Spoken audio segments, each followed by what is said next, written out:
Bonjour à tous. On est réunis ce matin pour évoquer un sujet d'actualité. Nouvelle présidence américaine et protection des données. Pourquoi faire le choix de solutions de cloud souverain? Voilà. On voit que l'évolution de la géopolitique amène à des évolutions, amène à des changements qui peuvent être, ou à des choix qui peuvent être stratégiques. Donc on va essayer d'évoquer un petit peu le sujet avec Servane Augier, Bonjour. directrice commerce et marketing chez Numspot, et moi-même, donc Ghislain Segui, CTO et consultant chez Perfecto Group.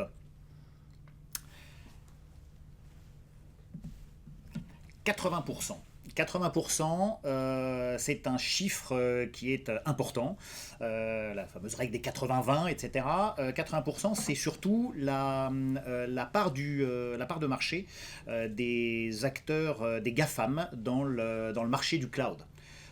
C'est beaucoup. C'est effectivement prééminent. Enfin,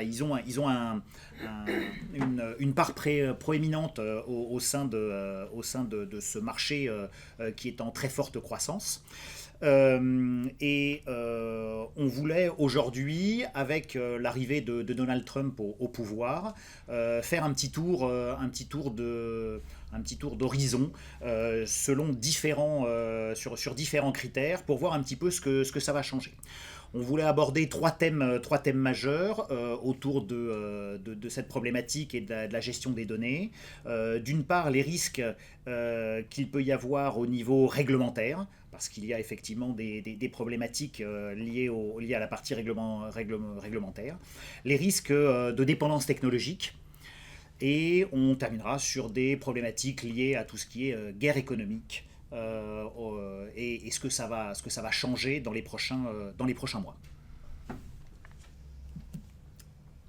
Alors si on commence par ce premier coup de projecteur sur les risques réglementaires autour de la donnée, en fait ce qu'il convient de voir, c'est qu'il y a déjà, avant l'arrivée de Donald Trump au pouvoir, il y a déjà des règles qui existent, des réglementations qu'on appelle extra-européennes, c'est-à-dire des lois, en l'occurrence américaines, qui s'appliquent y compris sur le territoire européen. Il existe également des lois chinoises, des lois russes, des lois d'autres pays dont on ne va pas parler ce matin parce que dans mon activité, moi, je n'ai jamais rencontré personne qui me dit tiens, pour mes données sensibles, je vais choisir un chinois. Donc en fait, comme c'est pas vraiment le sujet et qu'aujourd'hui on est là pour dire pourquoi il faut éventuellement dans certains cas de figure faire d'autres choix que des choix américains, on va faire plutôt un focus sur ce qui se passe outre-Atlantique. Et donc, outre-Atlantique, alors c'était déjà Donald Trump lors de son premier mandat, qui en février 2018, d'un trait de plume, avait ratifié au bas du projet de budget fédéral une loi qui s'appelle le Cloud Act. Le Cloud Act, c'est un super jeu de mots comme ils savent en faire là-bas. Ça ne veut pas dire cloud, même si ça s'écrit pareil, mais ça veut dire clarifying lawful oversea use of data. Et donc, ça permettait, parce que les intentions sont toujours excellentes au départ, c'est une loi qui a vocation à permettre la lutte contre le cybercrime, le crime en ligne, la pédopornographie, tous ces sujets-là. Donc pour aider les cours de justice des pays du monde à mieux travailler ensemble, en autorisant la réquisition des données qui sont stockées chez les GAFAM, donc les fameux cloud providers américains, y compris quand elles sont sur le territoire européen. Ça faisait suite notamment à une histoire d'un sombre trafiquant de drogue qui avait ses données chez Microsoft en Irlande. Et en fait, Microsoft avait été sommé de remettre les données à la justice, avait répondu non, je peux pas parce qu'elles ne sont pas aux États-Unis. Et comme ça devait passer devant la Cour de justice, le bon moyen de mettre fin à cette histoire, ça avait été de signer ce fameux Cloud Act, qui donc a un impact majeur. Ça veut dire que les GAFAM, quand ils sont en Europe, peuvent être soumis à une réquisition américaine, peuvent envoyer les données à la juridiction américaine sans prévenir le propriétaire de la donnée. Et ça, en fait, ça les met déjà en infraction avec l'article 46 du règlement de gestion des données personnelles en Europe, qui prévoit que s'il y a un transfert de vos données, ça doit être en informant le propriétaire des données. Donc ça, c'était une première règle qui existe, ce fameux Cloud Act, qui est un premier risque quand vous utilisez les GAFAM. Le deuxième risque, en fait, il date de 2011 et de 2001, du 11 septembre 2001. du Patriot Act qui en avait suivi. Et donc, c'est une loi qui s'appelle FISA, qui est une loi de surveillance, qui a été revotée en avril dernier pour 2 ans, qui a été prolongée. Et c'est une loi dans son article 702 qui prévoit de la même manière que les autorités de surveillance américaines sont habilitées à récupérer les données, notamment des Européens, et peuvent du coup, les surveiller, les analyser, faire ce qu'elles veulent avec. Donc ça existe déjà. Et parce qu'il y a cette question d'analyse des données outre-Atlantique, pour pouvoir gérer les flux de données entre l'Europe et les États-Unis, il y a eu des accords qui ont été mis en place pour encadrer et dire que les sociétés françaises peuvent envoyer des données personnelles de leurs clients, notamment outre-Atlantique, sans qu'il y ait un risque pour ces données. Et c'était les fameux Safe Harbor et Privacy Shield, qui sont des accords de transfert de données outre-Atlantique qui ont été signés dans les... Enfin, alors là, je n'ai plus les dates exactes, mais donc qui ont été invalidés l'un après l'autre par un activiste autrichien qui s'appelle Schrems, parce qu'il a considéré, et la Cour de justice a validé, le fait que le traitement des données des Européens n'était pas équivalent aux États-Unis à ce qu'il était en Europe. C'est-à-dire que, notamment, ces lois de surveillance permettent un traitement qui ne protège pas suffisamment les données des Européens. Donc, les accords qui permettaient le transfert des données outre-Atlantique a été invalidé. C'est un point qui est très problématique pour l'activité économique dans l'IT, avec toutes les solutions logicielles, notamment en mode SaaS. Donc en juillet 2023, Joe Biden et Ursula von der Leyen ont vite fait bien fait signé un nouvel accord qui vient suivre le Safe Harbor et le Privacy Shield pour à nouveau encadrer et permettre aux sociétés européennes, sans avoir à signer un accord spécifique à chaque fois, de transférer leurs données outre-Atlantique. Voilà, donc ça c'est le cadre dans lequel on exerce. Comme il y a cet accord qui a été signé, quand bien même il y a le Cloud Act et quand bien même il y a FISA dans son article 702, les sociétés en Europe continuent allègrement à déverser toutes leurs données chez les GAFAM, d'où ce fameux 80% dont parlait Ghislain à l'instant. Alors qu'est-ce qui change avec l'arrivée de ce nouveau président ? Ce qui change, c'est que pas plus tard que la semaine du 21 janvier de son investiture, il a sommé les 3 membres de la commission paritaire qui avait été mise en place à l'occasion de la signature du nouveau traité transatlantique, donc juillet 2023, une commission paritaire qui devait garantir l'équité de traitement des données avec des démocrates et des républicains. Et il a sommé les 3 démocrates de la commission en question de démissionner. Ils ne l'ont pas fait, donc le 27 janvier, il les a révoqués. Voilà. Donc ce qui change en fait avec l'arrivée de Donald Trump, c'est que la commission paritaire n'est plus paritaire et qu'il y a une première brèche violente qui a été faite dans cet accord et qu'il y a de facto, on peut l'imaginer, une intention qui est exprimée de dire mais vos données, si je veux les récupérer, je les récupère et j'en fais ce que je veux. En tous les cas, il y a un signal d'alarme certain sur le fait que cette couverture qui était le traité transatlantique qui avait été mis en place, eh bien, elle a un gros trou, en fait. Il y a des mythes qui sont passés sur la couverture. Donc voilà le gros changement dans ce domaine réglementaire avec l'arrivée de Donald Trump sur la protection des données. Alors, qu'est-ce qu'on fait ? Qu'est-ce qu'on fait en France et en Europe pour répondre à ces problématiques ? On fait à notre rythme, on fait à notre rythme, mais il y a quand même des choses qui se passent.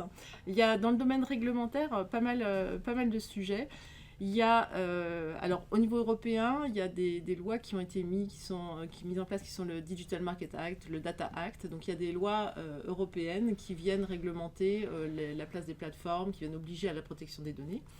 En France spécifiquement, en fait, on a la loi SREN qui a été poussée par certains de nos députés et quelques sénatrices notamment, qui sont très actives sur le sujet. La loi SREN qui vient accélérer d'une certaine manière l'application du Data Act pour la France, avec typiquement des choses comme un article 31 dans la loi SREN qui vient obliger la sphère État et la sphère publique à utiliser des clouds qu'on qualifie de confiance pour les données sensibles. Donc ça, en fait, ça vient mettre dans la loi, c'est un projet, alors le décret d'application n'est pas encore passé, mais on y est presque, c'est la mise dans la loi d'une doctrine qui avait déjà été dictée par l'État, la doctrine Cloud au centre, donc où l'État, par sa direction numérique, oblige oblige son administration à utiliser le cloud de préférence plutôt que de continuer à générer chacun son petit data center et à acheter du matériel à moitié utilisé. Donc ça, c'était la première bonne chose. Et il leur avait dit, vous devez utiliser le cloud, et si vous l'utilisez pour des données sensibles, il faut que ce soit un cloud soit de l'État, soit un cloud de confiance. Alors ça nous amène à un autre dispositif français qui existe pour encadrer la protection de la donnée. C'est la mise en place par l'ANSSI d'un référentiel qui s'appelle Secnum Cloud, qui est un référentiel exigeant. Il y a plus de 300, je crois, exigences de sécurité. Très, très exigeant. Qui est exigeant tant sur la partie organisationnelle que sur la partie technique. C'est-à-dire qu'il y a des qualifications, des certifications comme ISO 27001 au niveau international qui garantissent un certain nombre de sécurités sur les infrastructures IT, mais qui sont généralement, qui est plutôt orienté organisationnel. Il vérifie les processus. Secnum Cloud, la qualification Secnum Cloud, le référentiel Secnum Cloud, lui s'attache et à la partie organisationnelle et à la partie technique. Vous avez des auditeurs qui viennent regarder la configuration des différents équipements, qui viennent regarder vraiment tout dans le détail technique et pas plus uniquement sur la partie organisationnelle. Voilà. Et donc ce référentiel Secnum Cloud, en fait, il est la clé de cette logique qu'on appelle cloud de confiance, c'est-à-dire qu'en fait, il y a une logique qui est d'être un acteur de cloud souverain, donc il y a un certain nombre d'acteurs qui ne sont pas soumis à ces fameuses lois extra-européennes. Et en plus, être cloud de confiance, ça veut dire non seulement être souverain, mais en plus avoir mis en place toutes ces réponses techniques et organisationnelles qui font que la donnée est réellement protégée. Donc en fait, il y a déjà un certain nombre d'entités de l'État qui sont tenues d'utiliser le cloud de confiance. Il y a des réflexions au niveau européen pour mettre en place un schéma de certification qui serait un pendant européen de Secnum Cloud, mais avec plusieurs niveaux, parce qu'on ne peut pas exiger ce niveau-là de tous les acteurs. Et en fait, il y a des grandes discussions, là pour le coup, au niveau européen, pour dire... certes, il faut une certification technique organisationnelle, mais il faut également y adjoindre ce critère de souveraineté, donc de ne pas dépendre des lois extra-européennes. Donc là-dessus, il y a eu un lobby invraisemblable des Américains pour éviter que l'Europe ne mette en place le fameux critère I+, qui protégerait, qui garantirait qu'il y ait la possibilité pour les entités européennes de demander dans leur référentiel qui est la protection des données en matière de réglementaire. Et donc le département du commerce américain a écrit des courriers à la Commission européenne en disant « Mais si vous mettez ça en place, vous allez compromettre les investissements de nos entreprises américaines sur votre territoire, vous allez priver les entreprises européennes d'innovation. » Hallucinant. Hallucinant, mais absolument aucune mesure, aucune réserve dans les courriers qui ont été envoyés. Et effectivement, l'Europe était en train de renoncer complètement. En fait, la France était un peu isolée dans sa demande pour la mise en place de ce critère I+. Là, en fait, il semblerait que dans un moment où des pays qui préféraient peut-être défendre leurs intérêts pour vendre des voitures se rendent compte qu'ils ne vont plus vendre les voitures et donc ils pourraient ne pas renoncer à protéger leurs données. Voilà, donc voilà ce qui change aujourd'hui avec l'arrivée de Trump dans ce domaine réglementaire. Et c'est vrai qu'effectivement, les Américains font beaucoup de lobbying. Ils vont arriver à nous mettre sous une forme de dépendance technologique par rapport à tous les services et les solutions qu'ils utilisent, les solutions qu'ils proposent. On peut citer quelques exemples par rapport à ça. Le premier, c'est par exemple VMware. VMware, si tout le monde sait ce que c'est une solution de virtualisation. C'est un logiciel qui est très utilisé pour virtualiser le matériel. Donc vous avez un matériel, vous virtualisez la partie, tous les composants matériels et vous pouvez mettre plusieurs instances virtuelles, plusieurs serveurs sur le même serveur physique. Le VMware est un logiciel qui est extrêmement répandu, qui a été acheté, et VMware, la société, a été rachetée par Broadcom, d'autres sociétés américaines, qui, du jour au lendemain, a décidé que les tarifs n'étaient pas assez élevés et ils ont doublé, triplé, voire plus les tarifs. Sans poser la question à qui que ce soit, et il y a beaucoup de gens qui s'en sont un peu mordus les doigts parce qu'ils ont vu leur facture augmenter de manière totalement inconsidérée, sans avoir la possibilité de revenir en arrière en disant non, stop, je ne veux plus utiliser vos services, etc. Parce qu'ils étaient bloqués avec ce fournisseur-là. Mais c'est toute la problématique du vendor lock-in, qui est assez, qui est un vocable assez couramment utilisé. Le verrou commercial, si on veut le traduire en français, c'est le fait d'aller utiliser. On utilise un service, que ce soit un service cloud, tous les services en ligne qu'on peut être amené à utiliser. On utilise de plus en plus de fonctionnalités spécifiques à un fournisseur. Le jour où vous voulez changer de fournisseur, déjà on va vous dire que il faut payer pour récupérer vos données. Ah oui, ça effectivement, c'est la petite ligne en bas du contrat qu'on n'avait pas vu, et que pour récupérer effectivement ces données, il y avait un coût de sortie. Il n'y a pas de coût d'entrée généralement, mais il y a souvent, le coût de sortie peut être là aussi assez important. Et puis après, vous vous êtes habitué à utiliser un certain nombre de services chez ce fournisseur-là, et le jour où il faut redescendre d'un niveau de gamme en termes de services, vous trouvez que ça ne va pas du tout, et à ce moment-là, ça va vous pousser effectivement à rester chez ce fournisseur-là. Là, par exemple, on peut prendre un exemple assez parlant. Il y a notamment un élément qui s'appelle le Health Data Hub, qui est un scandale d'État. Oui, on peut appeler ça un scandale. À la base, c'est surtout un entrepôt de données avec les données de tous les Français. Le dossier, ça doit contenir le dossier médical partagé notamment. Et tout ça, c'est hébergé dans le cloud de Microsoft. Donc soumis aux lois extraterritoriales dont parlait Servan tout à l'heure. Donc ça veut dire que en cas de besoin, certes contrôlé, paraît-il, par une commission qui a disparu, l'État américain pourrait très bien venir piocher des données selon différentes règles qui sont un petit peu fumeuses.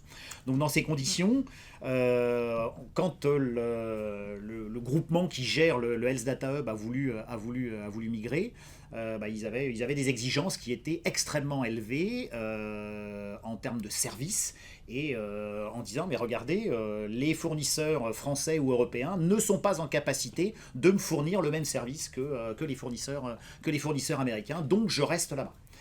Il s'avère que là, ces derniers jours, je crois, il y a eu des évolutions où je ne sais plus si c'est la CNIL ou si c'est, je ne sais plus quel organisme, la CNIL. Donc c'est la CNIL qui a dit attention, là il faut vraiment que vous arrêtiez d'aller mettre les données de santé des Français aux États-Unis. C'est pas la bonne solution. Alors, qu'est-ce qui a changé avec l'arrivée de Donald Trump en matière de risque de dépendance technologique ? En fait, fondamentalement, sur ce sujet-là, il n'a pas encore fait lui-même directement de coup d'éclat, mais dans la situation géopolitique, en fait, il y a des éléments en fait, qui nous montrent à quel point quand même tout peut arriver du jour au lendemain. Et je pense qu'un exemple qui est pas directement corrélé à la protection des données, mais qui montre réellement que tout est en risque, y compris les contrats commerciaux, c'est le cas de Starlink. C'est le cas de Starlink, effectivement. Starlink, donc le système de communication par satellite proposé par une société d'Elon Musk, qui a décidé, qui a menacé... qui a menacé l'État ukrainien d'arrêter de lui fournir le service, ce qui mettrait en risque l'intégralité des forces armées sur le terrain, parce qu'à ce moment-là, elles seraient totalement aveugles, elles ne pourraient plus communiquer les unes avec les autres. Et donc, le président américain se sert de cette dépendance technologique qu'a l'État ukrainien pour lui faire accepter un certain nombre de concessions, que ce soit dans les négociations de trêve qu'il peut y avoir avec la Russie, ou tout simplement un contrat. Il y a notamment manifestement dessous des problématiques liées aux terres rares, enfin à tout un tas Le territoire minier. de minerais que les États-Unis voudraient récupérer parce que ça rentre dans la fabrication, notamment des puces électroniques qui leur permettent d'avoir une nouvelle dépendance, enfin de nouveau la main au niveau mondial avec tout ce qui est puces pour les puces GPU, pour tout ce qui est intelligence artificielle, dont le plus grand représentant est Nvidia, société américaine encore une fois. Oui, c'est surtout donc sur ce domaine de la dépendance technologique, c'est surtout que le risque qui existait en fait semble de plus en plus réel.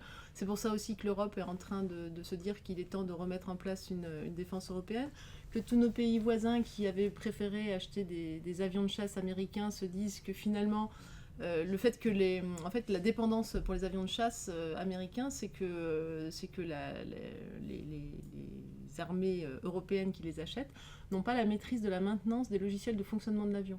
Donc en fait, globalement, première maintenance ratée, c'est pas trop grave. Deuxième, troisième, l'avion il reste au sol. Je crois qu'il faut que les avions, les F-35, soient branchés sur un système informatique, sur le système d'information. À une époque, c'était tous les 5 jours. Si au bout de 5 jours, il n'était pas branché, il n'était pas en communication avec une sorte de serveur central, c'était terminé, l'avion ne pouvait plus décoller.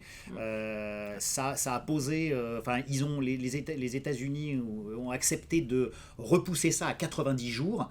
Parce qu'ils ont dit, oui, effectivement, en cas de cyberattaque sur le système central, ça peut être un problème qu'on ne puisse plus faire décoller les avions. Mais ça veut quand même dire qu'il y a un transfert d'informations entre toutes les données les armées, les avions, et que ça remonte au niveau US. Est-ce que c'est normal que les Américains sachent où les avions ont volé, etc. Ça peut être effectivement un vrai problème. Mettons que ce sont des questions qu'on se pose davantage aujourd'hui en Europe. Oui. On ne s'était pas posé pendant quelques années. Voilà. C'est là où on était un petit peu isolé en France avec le Rafale. Mais voilà. On est un petit peu moins isolé. Le Rafale en France, les données sont stockées en France, du côté de Bordeaux, si vous voulez aller les regarder. Je ne suis pas sûr qu'on vous laisse y aller, mais voilà, elles sont stockées en France et et c'est des données qui sont extrêmement confidentielles. Savoir où est-ce qu'on a fait voler nos avions, ça doit intéresser beaucoup de gens, mais ça ne doit pas tomber dans les mains de n'importe qui. Alors, quelle réponse en France et en Europe à cette problématique de dépendance technologique ? Alors, peut-être pour revenir 2 secondes sur le Health Data Hub, effectivement, la CNIL a imposé à l'entité d'engager sa migration. Donc, il y a une démarche de sourcing qui est en cours pour potentiellement lancer un appel d'offres. Ceci dit, ils avaient déjà eu cette injonction d'Olivier Véran à l'époque du Covid qui leur avait dit « vous avez 2 ans pour changer ». Les 2 ans sont passés, l'appel d'offres n'est pas écrit, mais quand même, il y a aujourd'hui... Le ministre a changé. Ouais, le ministre passe, le HDH reste. Mais voilà, donc c'est reparti. Mais sinon, les réponses, en fait, fondamentalement, elles sont dans la maîtrise de ces dépendances, et la maîtrise de ces dépendances dans le domaine de la donnée, du stockage de la donnée. On le voit à travers 2 choses. Le premier, c'est privilégier des solutions de type open source. Donc là, on évite tout ce qui est ce fameux vendor lock-in. C'est-à-dire vous prenez des prestataires qui vous proposent des solutions qui, le jour où il y a un changement de politique de licence, de gestion de licence, vous pouvez prendre la dernière version que vous utilisez, faire ce qui s'appelle un fork, c'est-à-dire garder votre version et assurer vous-même sa maintenance, le temps de faire un autre choix derrière. En tous les cas, vous maîtrisez un cran plus loin, vous maîtrisez en tout cas le rythme auquel vous allez pouvoir changer de solution. Donc l'open source, c'est une de ses vertus. Alors il y a des pour et des contre sur l'open source, c'est pas l'alpha et l'oméga de la solution informatique, mais dans certains domaines stratégiques, ça peut être un vrai bon moyen de s'affranchir de cette dépendance. Et en tous les cas, avoir un cloud provider qui s'appuie sur des solutions open source, ça vous permet d'être sûr qu'il ne va pas, lui, être en dépendance dans son modèle économique, en dépendance d'éditeurs américains potentiellement, et donc avec un risque de remise en question de son existence ou un risque de rachat par des entités américaines qui compromettrait la sécurité juridique que vous avez trouvée chez lui. Donc voilà, l'open source, c'est une solution pour les logiciels que vous utilisez vous. C'est aussi une solution à privilégier dans la construction de l'opérateur de cloud que vous allez retenir pour éviter qu'il soit lui-même en situation de dépendance. Et l'autre levier très très important, c'est d'avoir des garanties de réversibilité. Donc c'est d'être sûr qu'il va bien vous restituer les données. Donc là, en fait, pareil, il y a au niveau de la réversibilité, la loi SREN agit aussi là-dessus, agit notamment sur le sujet des frais de sortie, donc qui sont effectivement aujourd'hui très très importants chez les acteurs américains. Et donc il y a une première étape qui les oblige à ce que les frais de sortie pratiqués ne soit pas facturé plus cher que ce que ça coûte à l'opérateur. Donc l'ARCEP a été missionné pour surveiller ça. Et la deuxième étape, ça va être progressivement l'annulation complète de ces YFI.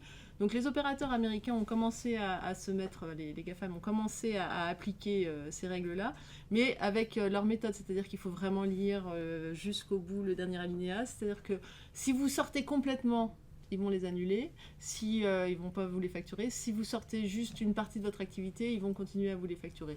Voilà, donc le diable est dans les détails. Quand on travaille sur ce type de contrat, il faut savoir les lire, ce qui est d'ailleurs une des difficultés, c'est que vous travaillez avec des gens qui ont des contrats qui sont souvent de droit américain, et si vous avez un problème avec eux, il faut s'apprêter à aller défendre votre cause dans des juridictions américaines où vous serez probablement un peu perdu et où les frais d'avocat risquent d'être largement supérieurs aux enjeux financiers du dossier. Donc voilà, les réponses en tous les cas, c'est réversibilité. Donc réversibilité en n'ayant pas de frais de sortie, en utilisant des offres standards du marché, c'est-à-dire en ayant des solutions par exemple dans le domaine du cloud, il y en a une qui est importante, qui est la conteneurisation des données. Donc il y a différents systèmes de conteneurisation qui permettent de transporter ces données facilement d'un cloud provider à un autre ou d'un cloud provider à des solutions qu'on maintient chez soi. Donc en fait, c'est cette capacité d'hybridation, cette capacité à transporter les données, ça c'est une des meilleures solutions pour éviter la dépendance technologique. Si tu veux compléter sur... Tout à fait. Non, bah, la partie contractuelle est effectivement un élément important. Faire en sorte que de bien lire le contrat, c'est souvent généralement beaucoup plus simple de souscrire à un nouveau contrat avec son fournisseur de cloud. Mais c'est très simple d'ouvrir un compte. Souvent c'est fait presque en mode shadow IT. Les gens font ça un peu dans leur coin, et puis après l'IT de la boîte découvre que tiens, on utilise tel ou tel service.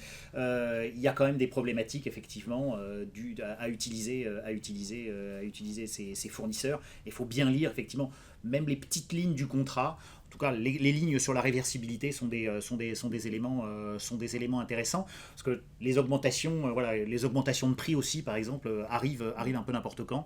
Je crois aujourd'hui Google Workspace, donc la solution Gmail, etc., vient d'augmenter ses prix encore une fois. Donc ils nous ont rajouté des services. Donc vous avez accès à tout un tas de services d'IA grâce à Google, c'est très bien, vous êtes très content. Et généralement, 1 ou 2 mois après, ils vous disent « Ah oui, au fait, d'ailleurs, on vous a rajouté des services, donc on va vous augmenter les prix ». Et là Mais j'en veux pas. oui, j'en veux pas. Eh ben non, mais c'est pas possible. Les services vont, enfin le prix vont avec les services. Donc ils mettent toujours en avant le fait que ça rajoute des services, ça rajoute. Vous êtes beaucoup plus efficace avec tout ça, mais à la fin, l'efficacité elle tombe dans leur poche. Elle reste pas dans la nôtre. Bon, après, on a quand même des cours de commerce à prendre régulièrement. De ce point de vue-là, ils sont effectivement, ils ont des leçons à nous donner, quoi. On a des choses à apprendre. On a vu On a surtout à assumer. On Mais a alors, assumé effectivement notre quelle transition extraordinaire pour le troisième risque sur lequel on voulait mettre ce coup de projecteur ce matin, qui est le risque pour la souveraineté européenne. Et je pense que c'est là en fait qu'on voit de manière très très claire le retard qu'on a pris et tout ce qu'on a à faire et qu'on va faire, j'espère, maintenant. Et c'est vrai que là maintenant on est rentré dans une ère de guerre économique. Faut être clair. Les anciens alliés, ou ceux qu'on considérait comme nos alliés jusqu'à présent, on s'aperçoit que, on est en train d'ouvrir les yeux, je dirais, sur le fait que, oui, ce sont nos alliés, on est du même côté, on voit les choses globalement de la même manière, mais dans le détail, il y a quand même, quand ils peuvent nous asservir d'une manière ou d'une autre, c'est quand même quelque chose qu'ils n'hésitent pas à faire. Manifestement, toutes les règles que l'on essaie de mettre en œuvre, qu'on met en œuvre en Europe pour protéger le consommateur, pour protéger les données, c'est des choses qui les embêtent un peu. Les amendes que les sociétés américaines, comme tous les GAFAM reçoivent parce qu'ils ne traitent pas les données correctement, c'est des éléments qui commencent à les embêter de plus en plus. On est vu comme des empêcheurs de tourner en rond, des empêcheurs de faire du business tranquillement, à leur profit, pas forcément au nôtre.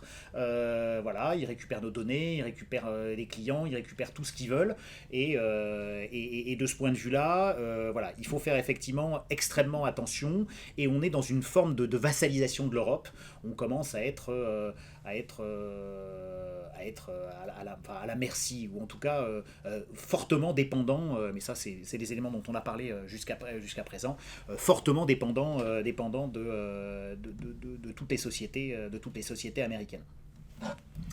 Et donc la réponse en fait elle est finalement, c'est simple à exprimer, elle va être compliquée à mettre en œuvre. Hein. Il faut qu'on reconstruise notre autonomie française et européenne. Alors évidemment, nous on va vous parler plutôt de l'autonomie numérique, mais on voit bien que ce sujet d'autonomie, il est un enjeu majeur, pas seulement dans le numérique, hein, dans la défense et dans l'éducation, dans plein de sujets.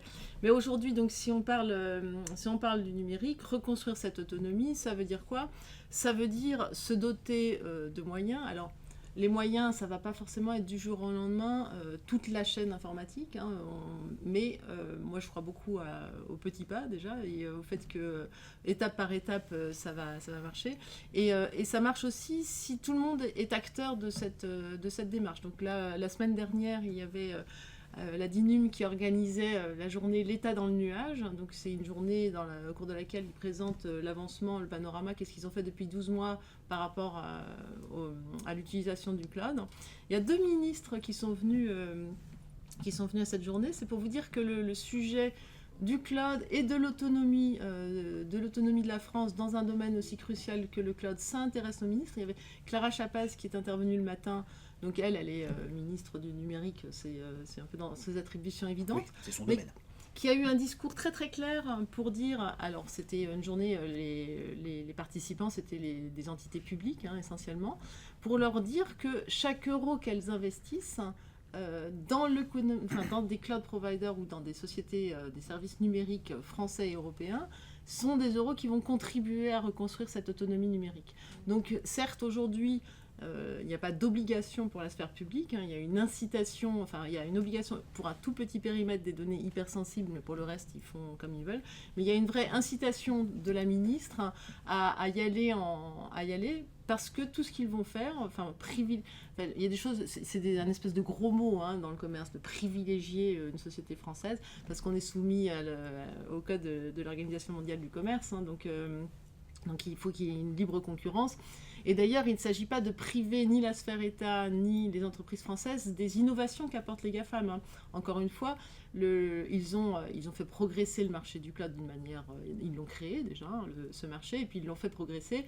Ils le font progresser tous les jours en apportant des innovations.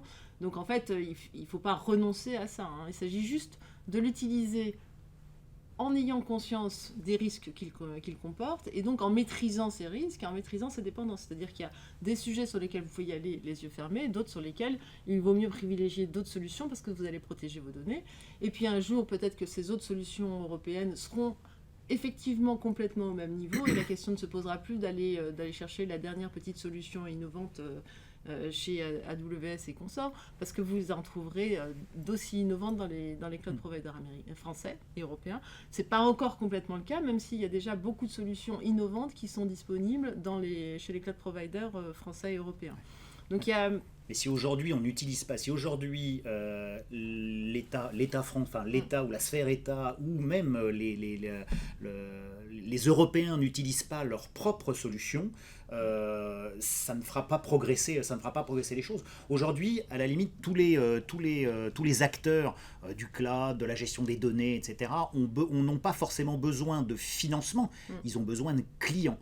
Ils ont besoin de clients qui vont acheter leurs services parce que ça va les faire progresser, ça va les financer d'une certaine manière contre un service, et ça va leur permettre de prospérer, d'avancer, de développer de nouveaux services, d'améliorer les choses.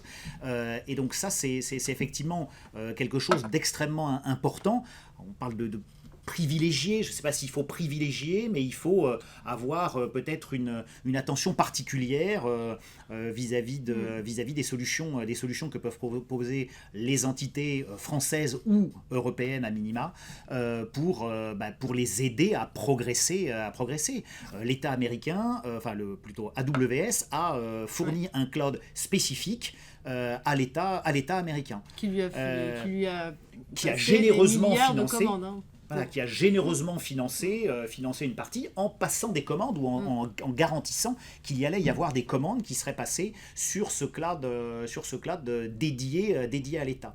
Pourquoi, effectivement, on n'aurait pas il faut qu'on ait ce type de réflexe en France et en Europe, qui est d'aller consommer local, consommer les produits que nous on fournit. On n'a rien à envier d'un point de vue technologique aux US. On a des ingénieurs qui sont extrêmement performants, qui nous envient, qui nous embauchent, voilà, qui viennent débaucher, qui viennent chercher chez nous. Donc on doit faire confiance à l'écosystème tech français et européen pour continuer à progresser dans ce domaine-là et pour reconquérir cette indépendance vis-à-vis des US. Et alors, je finis quand même avec le deuxième ministre, hein, parce que peut-être que vous trouvez que nos illustrations sont un peu exagérées avec cette image guerrière, mais le deuxième ministre qui est venu à cette journée, l'État dans le nuage, hein, c'est le ministre de la transformation de la sphère publique, de la fonction publique, qui s'appelle Laurent Marcangeli, alors j'ai peut-être écorché son nom, qui a commencé par nous citer un stratège romain en nous disant si vis pacem parabellum, hein, donc ça donne quand même le temps, si tu veux la paix, prépare la guerre. C'était pour la conclusion de cette journée, c'était assez dynamisant. Voilà. Et donc il était également dans cette logique de dire il faut maintenant qu'on apprenne qu'on reconstruise cette autonomie numérique européenne. Donc en fait, ce discours qu'on a, nous, industriels, depuis un moment, il est en train d'être porté aussi par la sphère publique, donc c'est assez rassurant. Donc du coup, quand même, arrive le moment où on vous explique pourquoi moi, par exemple, et pourquoi Ghislain, on est en train de vous raconter tout ça ce matin. Donc moi, je suis la directrice du commerce et du marketing d'une société qui s'appelle Numspot, hein, qui est un nouvel acteur dans le domaine du cloud souverain et de confiance, donc qui vise cette qualification SecNumCloud, qui a été créé par 4 acteurs majeurs, DocaPost, la Banque des Territoires, Dassault Systèmes et Bouygues Télécom, donc en fait 4 poids lourds du paysage économique français, mais surtout majoritairement public, hein, par la Banque des Territoires et DocaPost, hein, ce qui nous donne une mission de service de l'intérêt général. Et cette mission de service de l'intérêt général, c'est vraiment de contribuer à cette reconstruction de l'autonomie numérique française. Enfin, en tous les cas, c'est vraiment une valeur qui nous anime. Et donc, évidemment, en fait, le but du jeu, c'est de protéger complètement les données.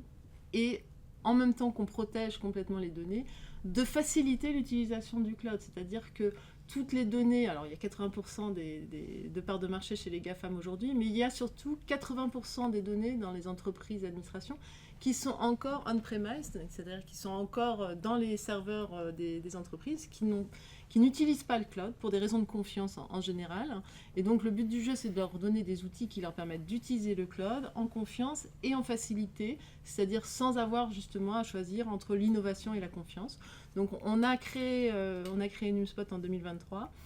On va sortir d'ici une quinzaine de jours une plateforme de services qui va apporter en service managé de la conteneurisation, de la gestion de bases de données, tous les services qui permettent d'utiliser facilement le cloud.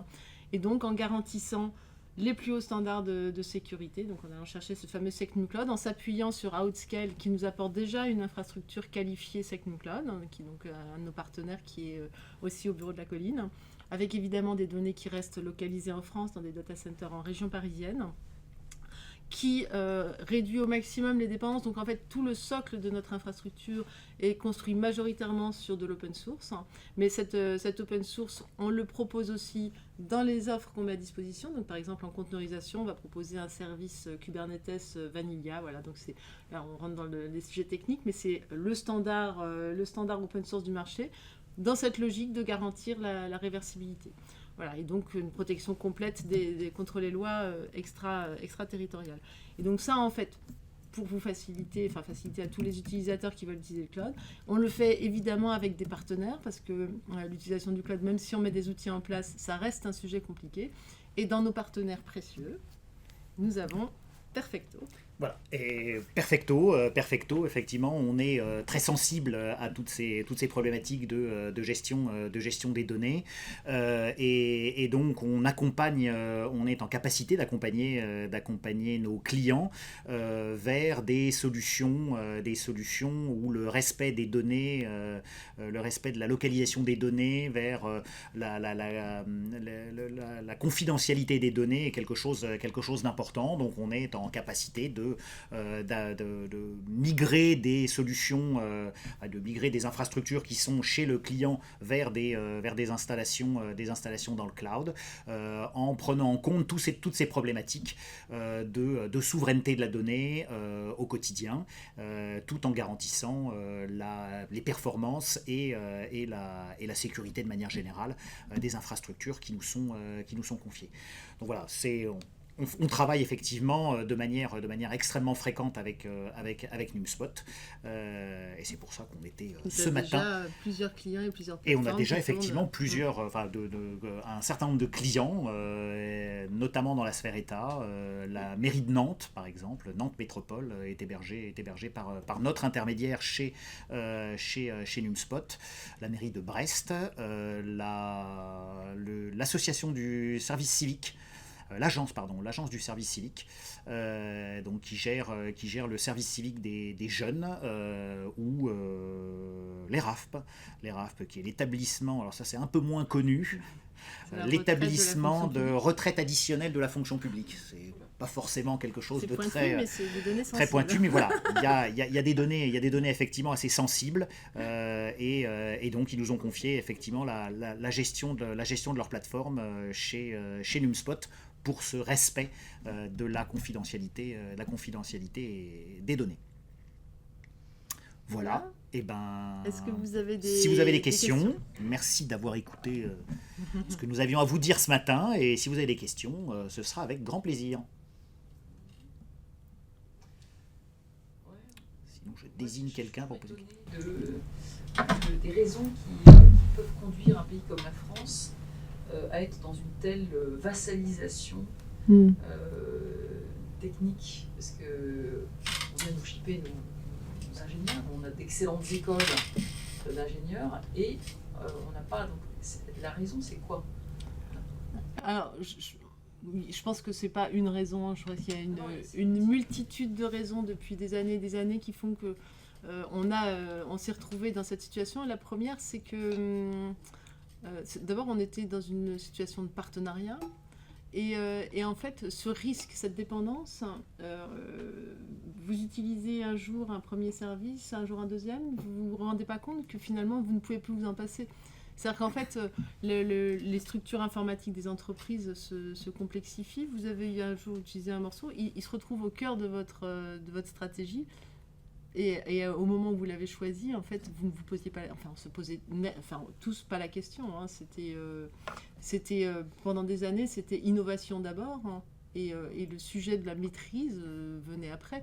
On était quand même convaincus qu'on était capable de reprendre ses billes. On se rend compte que c'est de plus en plus compliqué, mais il y avait, je pense, une course de vitesse. On parle du HDH tout à l'heure, le Health Data Hub. La raison pour laquelle ils ont choisi Microsoft, c'est que quand ils ont eu la mission d'ouvrir ce Data Hub, cet entrepôt de données, on leur a donné une mission de vitesse. Il fallait vite mettre en place le service. On leur a pas dit il faut mettre en place un service dont on va garder la maîtrise. Donc en fait, les feuilles de route ont évolué. Oui, je pense que c'est la tactique du dealer de drogue qui va vous offrir la première dose et qui va derrière, à ce moment-là, une fois que vous êtes dépendant, il peut faire un peu ce qu'il veut. Il peut augmenter ses prix, il peut faire un peu tout et n'importe quoi. Pourquoi est-ce que Microsoft, si on les prend eux, mais c'est la même chose un peu partout. Pourquoi Microsoft va dans les écoles, dans toutes les écoles, offrir ses services, offrir Office 360, parce que les gens s'habituent, et une fois qu'ils ont pris une habitude, après derrière c'est beaucoup plus simple. Quand les gens arrivent en entreprise, ils disent il faut que tu fasses une feuille de tableur. Tiens, je vais aller utiliser, j'utilise Excel. Non, mais moi je ne peux pas utiliser autre chose parce que j'ai l'habitude d'utiliser Excel. Voilà, les gens ont l'habitude. Et une fois que vous avez pris l'habitude, changer d'habitude est quelque chose effectivement de beaucoup plus compliqué. Passer d'un ordinateur Windows à un ordinateur Mac, au début, ça demande effectivement un petit effort. Ou faire dans l'autre sens. Moi ça me demanderait un effort s'il fallait que je passe sur Windows aujourd'hui, parce que ça change mes habitudes, parce que je suis habitué à une forme d'utilisation, et je pense que les cloud providers font effectivement exactement la même chose. Ils viennent proposer leurs services à droite à gauche gratuitement, essayez-moi, et quand même l'habitude se prend très très vite, dès que vous avez commencé à prendre l'habitude, c'est terminé, quoi. Puis il y a une grande naïveté, en fait. Il y a aussi cette idée qu'on n'est pas concerné. C'est-à-dire que sur la protection des données, en fait, globalement, je pense que tous ont dit, mais qu'est-ce qu'ils en ont à faire, les Américains ou n'importe qui, de mes données à moi, hein. Et donc, on ne se sent pas concerné par le risque, hein. Après, il faut savoir qu'un dossier patient, un dossier de sécurité sociale, c'est entre 70 centimes et une centaine d'euros sur le Darknet, hein. Donc, en fait, le vol de données, l'utilisation des données des individus, c'est pas un mythe, hein. Puis on entend de plus en plus de sociétés qui se font voler leurs données. C'est parce qu'il y a un réel marché. Donc, en fait, ça commence par chacun, en fait, hein. Chacun d'entre nous, quand on utilise sur nos téléphones des applications et qu'on clique accepter sans lire les sous-titres, on accepte que quelqu'un va savoir où on se déplace, ce qu'on fait, éventuellement ce qu'on mange. Vous commandez tous les vendredis soirs une pizza. Un jour, votre assureur américain vous dira non, en fait, j'augmente votre prime parce que j'ai bien vu votre alimentation et vous risquez d'avoir des problèmes cardiaques. Voilà. Voilà, il faut un jour qu'on arrête d'être complètement naïf par rapport à ces sujets-là. Je crois qu'il y avait une question. C'est pas un pléonasme de parler de souveraineté européenne? On sait que l'Europe peut parfois prendre des décisions pour la France qui ne sont pas dans son intérêt. Alors, c'est pas censé être contre son intérêt, c'est censé être dans un intérêt d'un groupe plus grand et donc pas directement dans l'intérêt unitaire, mais c'est pas censé être contre son intérêt. C'est vrai, en fait, souveraineté européenne, c'est un terme qui avant ne pouvait pas être employé, mais qui commence à l'être de plus en plus. Alors, un des premiers à l'avoir employé dans le domaine du numérique, c'était Guillaume Poupard, le patron de l'ANSSI, à l'occasion d'un des forums de cybersécurité à Lille il y a quelques années. Et donc maintenant, c'est quand même communément accepté. Parce qu'en plus, si on veut vraiment avoir des armes pour se battre, enfin, pas pour se battre de manière guerrière, mais en tous les cas pour reprendre une place importante sur le marché, c'est la dimension du marché européen qui va nous permettre de l'atteindre plus que le seul marché français. Parce qu'on a en face de nous des acteurs qui ont le poids de la commande d'un pays qui est plus de la taille de l'Europe que de la taille de la France. Donc en fait, on a besoin d'un marché plus grand et en plus, on a quand même une communauté de destin à l'échelle européenne. Donc c'est pour ça qu'aujourd'hui, c'est quand même très accepté de parler de souveraineté européenne. J'avais une question, parce que vous avez pas mal insisté concernant la sécurité sur deux aspects qui sont la disponibilité et la confidentialité. Autant sur la disponibilité, je comprends très bien votre argumentaire, lié entre autres à la réversibilité, à la capacité de récupérer nos propres données. Sur la confidentialité, je comprends moins, puisqu'il y a quand même les mesures cryptographiques qui sont censées nous protéger. On imagine bien que les données du Rafale ou de l'armée française ne sont pas stockées en clair sur les serveurs. Donc, en quoi il y a une problématique de confidentialité de nos données si, sur les clouds étrangers, si on applique des mesures cryptographiques? Alors, moi j'ai deux réponses à ce point-là. Le premier, il est technique, c'est-à-dire qu'aujourd'hui, avec le quantique, les données cryptées d'aujourd'hui, elles seront décryptées demain. Et en fait, il n'est pas du tout exclu, et c'est des choses qu'on lit régulièrement, que potentiellement elles vont être stockées, vos données cryptées, en attendant de pouvoir être déchiffrées. Donc après, ça dépend aussi de ce que sont réellement ces données. Peut-être que ça n'a aucune importance. En tous les cas, voilà, le chiffrement d'aujourd'hui, moi je pense qu'on ne peut pas le garantir pour toujours. Ça, c'est la première raison. La deuxième raison, c'est que en fait, c'est pas parce que j'ai protégé mes données dans une boîte que j'ai envie de me faire voler la boîte. Enfin, à un moment, c'est là philosophiquement, en fait, c'est un peu ok, je laisse la porte de ma maison ouverte, viens, parce que de toute façon, tu pourras rien en faire. Bah non, rentre pas. Moi, j'ai envie de dire, rentre pas. Voilà. Si non, effectivement, alors, sur le deuxième point, effectivement, le côté philosophique, mais sur le côté technique, de toute façon, un jour ou l'autre, les mesures, la cryptographie évolue, la puissance évolue et évolue extrêmement vite. On sera en capacité de déchiffrer à peu près toutes les solutions. Et aujourd'hui, on réfléchit à effectivement, les chercheurs réfléchissent à des solutions cryptographiques qui seraient encore plus post-quantiques, qui nécessiteraient une telle puissance de calcul qu'elle serait théoriquement aujourd'hui inatteignable. Théoriquement. On a vu ce que ça donnait avec l'IA notamment. C'est-à-dire pendant des années, on a stocké des données de côté, on ne savait pas quoi en faire. Puis à partir du moment où les modèles de données, les algos étaient compétents, en fait, on a pu tirer des modèles économiques de data qui traînent depuis 20 ans. En fait. Et on n'en a même pas assez. Et il n'y a pas assez de données pour pouvoir traiter ça et se traiter. Donc on a aussi cette problématique de rattrapage technologique. Dès qu'on va passer un palier supplémentaire, on accélère très très vite. Donc le quantique. Moi j'ai une question, parce que j'ai bien compris en fait le pourquoi et le poids, j'ai moins bien compris le comment, notamment la théorie des petits pas. Donc je vais prendre un exemple, je ne suis pas tech du tout, donc, mais de manière très concrète. Nous on utilise aujourd'hui la suite Google, donc il y en a qui sont sur Microsoft, la plupart des clients sont sur Microsoft, nous on utilise Google. Donc vous avez bénéficié de l'augmentation des prix. Donc tu as bénéficié de l'augmentation des prix. Sans doute. Tu les regardes pas. Regarde ta boîte aux lettres ce matin. C'est pas des tarifs qui sont. Tu vois, ça passe à. Voilà, c'est pas non plus des milliers d'euros. Donc, tu vois, c'est pas des. En tout cas, nous, on n'est pas. Nous, voilà, nous, une structure, on n'est pas très nombreux. Non, si ça devient des sommes astronomiques, ça peut devenir des sommes très très importantes.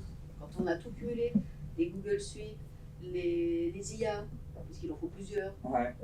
Après, vous mettez les applications de compte rendu d'entreprise, après, et tout est à 30 €. Ça, c'est fantastique, les comptes rendus de réunion direct chez les Américains. Ça commence à faire des sommes astronomiques. Nous, on n'est que 3, donc du coup, c'est ça. Donc, c'est vrai que il y a des vrais sujets. dans ces sujets-là, et ce que j'entends, c'est des petits pas, c'est-à-dire comment je peux continuer à utiliser en fait la suite et en même temps héberger en fait les données. Donc est-ce que c'est quelque chose qui est possible? Oui. Parce que si jamais je dois changer aujourd'hui, je vois pas quel acteur en fait est capable de proposer Alors, du Google, soit la suite il y a des acteurs qui proposent des suites logicielles françaises qui sont des équivalents de Google Drive. Il y a.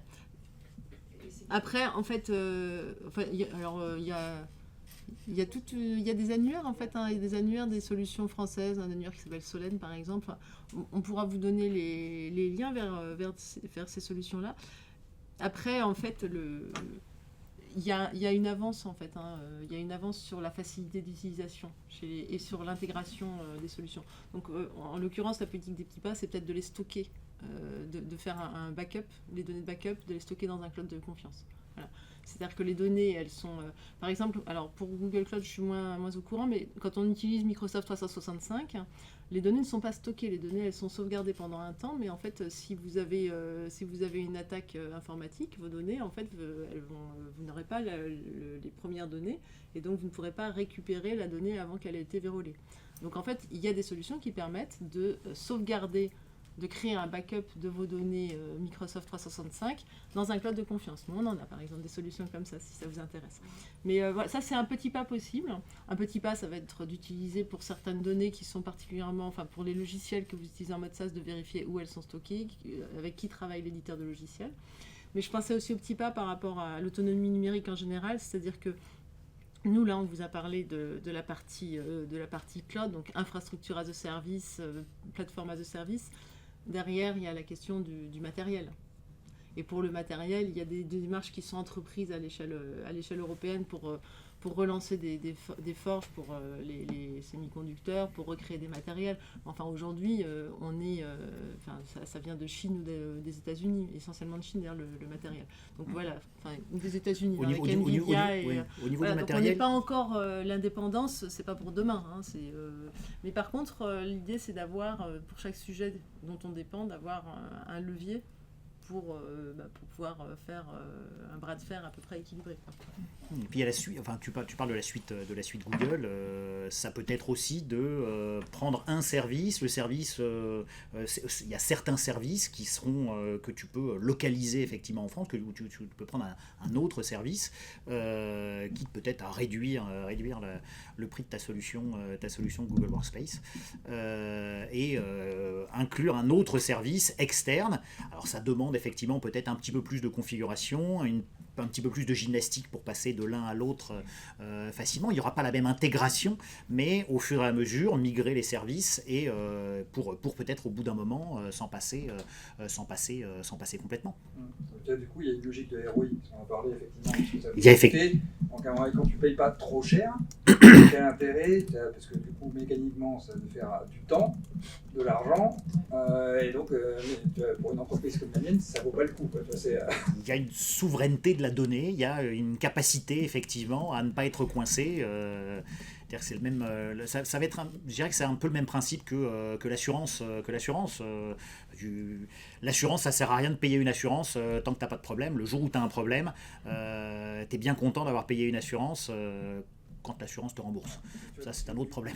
Dans les petites structures, donc l'environnement startup, je ne sais pas s'il y a des solutions aussi pour les accompagner dans leurs solutions IT, et tu vois, parce qu'aujourd'hui, il y a la BPI qui aide, en fait, il y a quand même beaucoup de choses.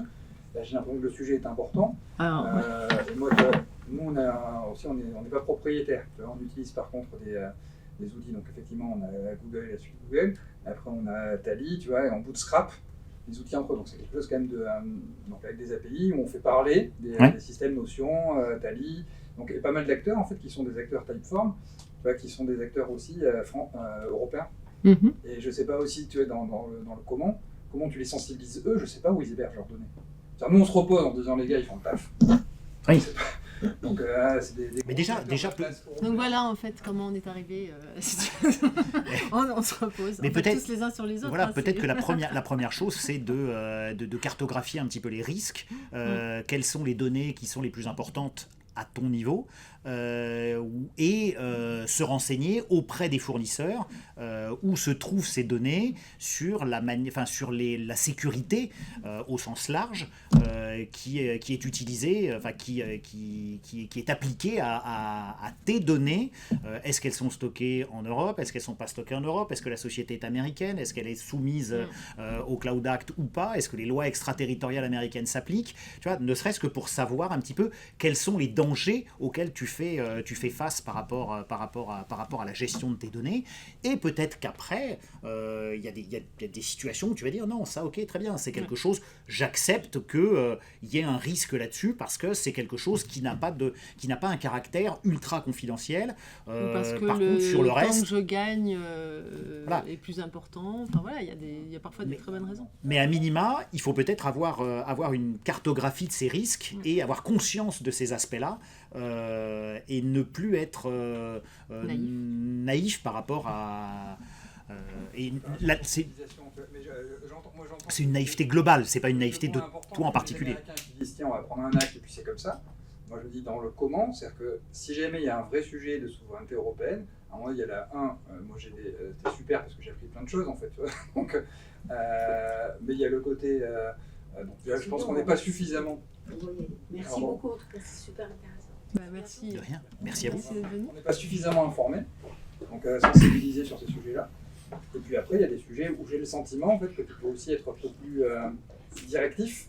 Donc les gros acteurs, parce qu'il y en a effectivement, je crois que Notion, tu vois, c'est quand même un outil qui est bien utilisé, donc c'est des grosses startups qui sont plutôt européennes, et leur dire bah maintenant les gars, c'est pas vous avez le choix.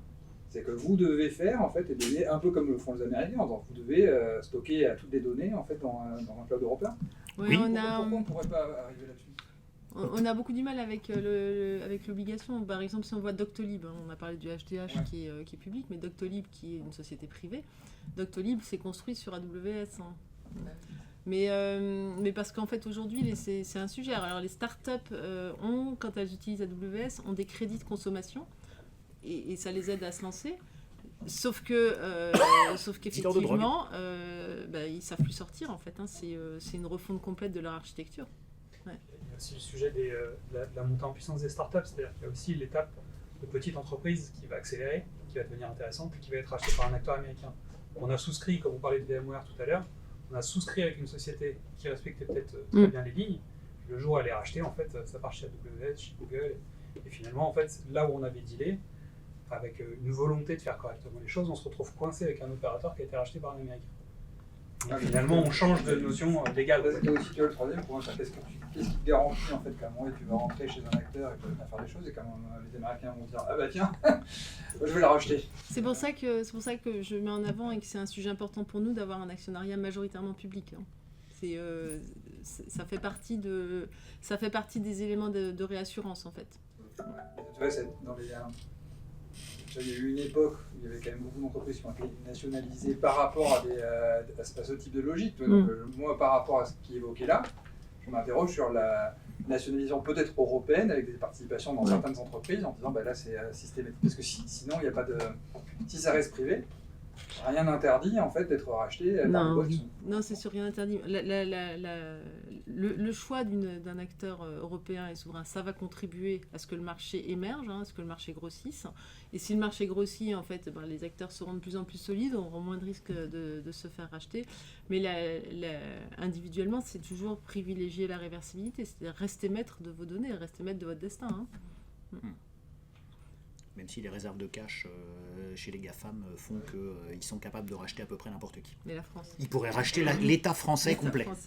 Racheter notre dette. Voilà. C'est des marchés publics, si c'est des financements. Sauf si effectivement il y a des actionnaires qu'on va dire de référence au sein de ces acteurs. Et effectivement, chez Newspot, la Caisse des dépôts va réfléchir différemment en termes d'investissement par rapport à un actionnaire lambda qui lui va peut-être voir plus l'appât du gain. Alors que ça fait partie la Caisse des dépôts, la Caisse des dépôts, la Banque des territoires, pardon, réfléchira différemment. Mais c'est la Caisse des dépôts. C'est la Caisse des dépôts. Dans l'émission de la Caisse des dépôts, en fait, dont le président est passé ministre de l'économie, mais dans l'émission de la Caisse des dépôts, il y a la souveraineté énergétique et la souveraineté numérique du territoire. Et du coup, moi j'ai une question. C'est quoi le type de clients que vous avez réussi à séduire pour l'instant, qui sont intéressés par ce que vous faites? Alors, comme le disait Ghislain, donc sur la partie service que lui a apporté, c'est des grandes collectivités, la métropole de Nantes, la ville de Brest, ou des sites publics. Nous, en fait, on a comme référence, comme exemple de clients, on a par exemple dans le domaine de l'éducation un projet de remédiation. Donc, il crée pour les élèves de seconde un programme de remédiation en mathématiques et en français avec de l'intelligence artificielle pour que ce soit un programme dédié. Et donc ça tourne, et donc le programme et les niveaux des élèves, ça tourne sur nos infrastructures. On a un système d'intelligence artificielle pour aider les médecins à faire les dossiers patients. Donc en fait, quand on va à l'hôpital avec 10 ans d'examens médicaux,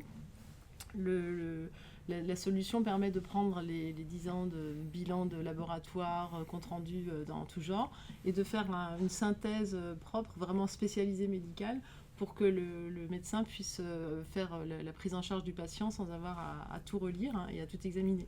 Donc voilà, ça sont des solutions très, très spécialisées qui sont des données très sensibles, des données personnelles, et qui tournent dans nos infrastructures, qui utilisent aussi notre capacité à fournir des cartes graphiques qui permettent de faire des projets d'intelligence artificielle. Voilà. On a également des projets pas mal dans le public, mais on a aussi des plateformes clients pour la gestion des retraites. Enfin voilà, pas mal de sujets comme ça. Tout ce qui concerne plus les sociétés privées, par exemple, là, c'est plus difficile de les convaincre. C'est sur les sociétés privées. Alors, on en a quelques-unes. Par exemple, on a là un acteur récent qui est la société de gestion de la logistique du groupe Edel. Donc, c'est les centres Leclerc. Alors, en fait, ça, c'est intéressant parce qu'eux, ils sont soumis à c'est un petit périmètre. C'est les plateformes de paiement qui sont soumises à un article qui leur demande d'aller sur du SecNumCloud. Donc effectivement, là, il y a, de manière assez surprenante pour ce petit domaine, les PDP, une consigne réglementaire. Donc effectivement, ça fait des sociétés privées qui commencent à faire le choix. On a d'autres sociétés privées qui font le choix, mais c'est plus par petites touches. Et comme je le disais, en fait, notre vocation, c'est d'avoir une plateforme qui est complète. Et cette plateforme, elle sort d'ici une quinzaine de jours. Donc, en fait, là, on a des gros appels d'offres sur lesquels on attend les réponses, avec des grosses entités privées qui sont en train... Elles ont fait les consultations, donc elles sont en train de mûrir dans cette logique d'aller vers un cloud de confiance. Doctolib est un bon exemple, parce qu'on a parlé des données de santé. Oui, Doctolib, évidemment, ils sont questionnés par rapport à ça. Au départ, c'était juste la prise de rendez-vous. On pourrait se dire que la prise de rendez-vous n'est pas très embêtante. En même temps, si. Parce que si vous savez que vous allez voir un oncologue, vous avez une information quand même. Mais maintenant, en plus, il y a les données. C'est-à-dire qu'ils vous envoient les prescriptions dans Doctolib. Ouais. Donc oui, c'est un vrai sujet Doctolib. Mais moi, j'avais discuté avec leur architecte à l'époque quand j'étais à Oscal il y a quelques années. Et honnêtement, la migration, il y avait un schéma d'architecture. Ils sont ce qui s'appelle vendor locké. C'est-à-dire que le fait de reprendre leur indépendance, ça va leur coûter une reconstruction. Ouais, mais du coup, là, c'est pareil, on revient sur les sujets d'aide à migrer certaines entreprises, parce que là, pour le coup, je pense que les utilisateurs de Doctolib, je ne sais pas combien, ils ont 2 millions d'utilisateurs. Mais entre les médecins, les patients et les données qui sont stockées, d'un côté, on a, je ne sais pas si Doctolib n'a pas plus de patients que le dossier médical. C'est possible. Tu vois, dans les enjeux de savoir d'obliger certains acteurs à passer sur des solutions de cloud européens, la réflexion que je me dis, c'est à un moment donné, il faut aider. Taper du poing sur la table. Je ne sais pas, en tout cas, c'est soit taper du poing, soit lui alors dire on va vous aider, il y a un coût. Mais pris en charge avec des aides, des subventions. Alors, sur par exemple, l'électrification du chauffage dans les années 70 parce qu'on a les centrales nucléaires, l'État le fait. Pourquoi est-ce qu'on ne ferait pas ce genre de choses justement La fibre qui a été déployée, je sais pas. Mais pourquoi pas? Il y a plein d'idées, mais globalement, il faut voir que nos instances politiques jonglent avec l'Europe, qui effectivement n'a pas toujours des intérêts alignés sur tous les sujets en matière notamment de règles commerciales. Et en l'occurrence, sur le sujet de la donnée de santé, pour stocker de la donnée de santé, le référentiel, c'est pas SecNumCloud, c'est une certification qui est mise en place par l'Agence nationale de santé, qui est l'ANS, et qui s'appelle HDS, donc hébergeur de données de santé. Cette certification n'emporte aucun critère de souveraineté. C'est-à-dire qu'en fait, c'est une certification, pour la passer, c'est des critères techniques, organisationnels, qui sont moins exigeants que SecNumCloud. mais il n'y a pas d'enjeu de souveraineté. Donc c'était quand même un sujet assez préoccupant qui n'est pas ça. Ils ont fait une mise à jour de ce référentiel au printemps dernier. Et au printemps dernier, en fait, ils n'ont pas rajouté de critères de souveraineté, ils ont juste rajouté une obligation pour les acteurs qui seraient soumis à des lois autres que les lois européennes, de le préciser dans les contrats qu'ils ont, et d'éventuellement donner les mesures qu'ils prennent pour s'en prémunir. Là, on est quand même au taquet de la précaution. Mais donc, le problème, c'est qu'il y a plus de 200 acteurs qui sont aujourd'hui qualifiés HDS. Il y a tous les établissements de santé de France qui les utilisent. Et imposer du jour au lendemain, dans le cadre de la loi SREN, ils ont voulu à un moment dire toutes les données de santé doivent être dans un cloud, SecNumCloud souverain. Pour le coup, ce serait une migration difficile et dangereuse. C'est-à-dire qu'il faut quand même s'assurer que ça peut être fait efficacement et pas au détriment du but recherché, quoi. Donc il faut quand même que les choses se fassent dans un ordre en respectant l'état du marché actuel. Mais je suis d'accord avec toi. Le fait, la migration, un client, quand il a une solution qui fonctionne, le coût de la migration peut être prohibitif. Et aujourd'hui, commercialement, il vaut mieux aller chercher des clients qui sont on-premise, donc chez eux, avec leur infrastructure en propre, et les migrer vers le cloud, parce que ça, ils seront prêts la plupart du temps à faire l'effort, parce qu'ils vont dire, ok, on va avoir un bénéfice, mais dire je passe d'un fournisseur de cloud à un autre fournisseur de cloud, ça reste effectivement, il y a un frein à cette migration qui peut être important, parce que si c'est pour aller vers quelque chose où il y a des fonctionnalités qui sont excessivement plus avantageuses, très bien. Si c'est pour rester au même niveau, même pour rester au même niveau, c'est quelque chose qui questionne. Les gens vont dire oui, mais il va falloir que j'investisse du temps, de l'argent, et pour un bénéfice qui sera juste la sécurité de mes données. Les gens qui vont avoir des besoins extrêmement avec des données très sensibles vont le faire. Ceux qui ont moins de besoins sur les données sensibles comme ça, risquent de dire bon, ok, moi je reste là où je suis, quoi. C'est le cas d'Octolib, c'est ces données, mais c'est les données de tous les citoyens. Oui. Non, je crois qu'ils sont pas que français, quoi. Mais eux vont peut-être dire, je mets en place, comme on disait tout à l'heure, des notions de chiffrement pour me prémunir du fait qu'ils puissent aller voir les données. Mais on sait bien, comme on disait tout à l'heure, que de toute façon, à un moment donné, ça finira par craquer, et si c'est pas déjà le cas. À lever ces freins-là, parce qu'on dit bah oui, c'est plus facile d'aller sur des nouveaux acteurs, mais des gros acteurs en fait qui ont déjà des données sensibles. Et tu vois, c'est de se dire bah on n'a pas la solution, mais se poser en disant comment on le fait pour les accompagner. Donc c'est pour ça que c'est quoi le premier petit pas à faire? Peut-être pas chronophage. Que chaque entité, chaque organisation se pose la question et éventuellement oriente son financement, ses dépenses plutôt vers des solutions françaises, européennes, parce que ça permettra de voir l'écosystème grossir, de voir l'écosystème s'améliorer en termes de fonctionnalité, etc., d'arriver à un niveau d'équivalence avec les GAFAM, et à partir de ce moment-là, la guerre, le combat sera un petit peu plus équilibré. Aujourd'hui, c'est peut-être un poids lourd avec un poids coq qui se battent, et effectivement, on a...